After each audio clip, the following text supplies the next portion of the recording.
ఒక యోనా ఉంటాడు. ఆ యోనా దేవుడి బిడ్డ. రోజు ప్రేయర్ చేసుకుంటాడు, బైబిల్ చదువుకుంటాడు, పాటలు పాడుకుంటాడు, 3 పిల్లలు అన్నింటప్పుడు కూడా ప్రేయర్ చేసుకుంటాడు. అయితే దేవుడు యోనకు నిలేపట్నం పోయి అక్కడ దేవుడు మీ ఊరిని కాల్ చేస్తా అన్నాడు అని చెప్పన్నాడు. అయితే యోనా నిలేపట్నం శిక్షిపోతాడు. యోనా అనుకున్నాడు దేవుడు ఏమనలేడు అని చెప్పి దాచిపోతాను చెప్పి దాచిపోదాం అనుకుంటాడు. పడవలేస్తాడు.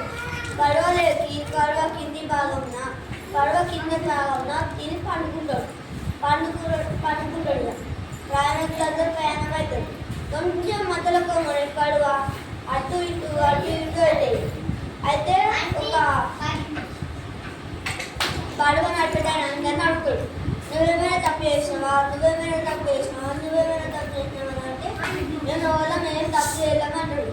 అయితే పడవలు ఉన్న వ్యక్తి అంటాడు, మీరందరూ మీ దేవుళ్ళను మొక్కుకొని ప్రేయర్ చేసుకోండి అంటారు.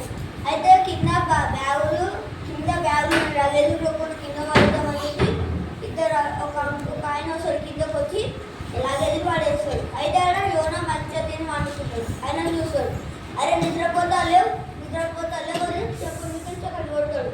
యోనా లేచినాక ఏమైందని అడుగుతాడు. ఏమైందా మధ్యలో పడవ అటు ఇటు అవుతుంది, నువ్వేమైనా తప్పు చేసినావంటే అవును నేను తప్పు చేసినా, మా దేవుడు నన్ను లేవుకోమంటే నేను తాటి తీసుకొస్తున్నా అంటాడు. అయితే పైన పోతాడు. పైన పోగానే నన్ను అందరూ నన్ను ఎత్తేనా నీళ్ళలో ఎత్తేనా అంటాడు. ఇక దేవుడు చేపకి ఏమని చెప్పాడంటే నువ్వు పోయి యోనాను మింగు అంటాడు. ఇక యోనాన్ని చేప మింగుతాడు. మింగినాక 3 రోజులు ఆయన కడుతుంటాడు. ప్రభువా నన్ను క్షమించి అని చెప్పి 3 రోజులు చేప కడుతుంటాడు. అయితే దేవుడు చేపకు నువ్వు యోనాను ఒడ్డున కప్పు అంటాడు. ఇక యోనాను చేప ఒడ్డున కప్పుతాడు. కాకపోతే స్నానం చేసుకొని దేవుడికి ప్రేయర్ చేసుకొని నిలేపట్నం పోతాడు.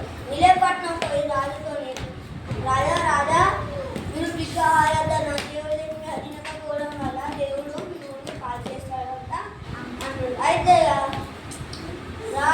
రాజా కట్టిపేస్తాడు. మీరు ఎవరు అన్నం తినొద్దు, మీ పశువులకు కూడా అన్నం పెట్టొద్దు, ఉపవాస ప్రార్థన చేద్దాం, దేవుడు మన ఊరిని కాల్ చేస్తాడంట అంటాడు.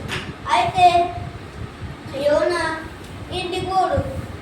ఆకాశం నుంచి అగ్ని రావాలి ఆజ్ఞ కూర్చుంటాడు. అగ్ని వచ్చేవాడు కానీ అగ్ని రాదు. యోనా దేవుని మీద అలుగుతాడు. అలిగి అంటాడు, నాకు ముందే తెలుసు, అందుకే నేను దాచేసుకోదాం అనుకున్నాను.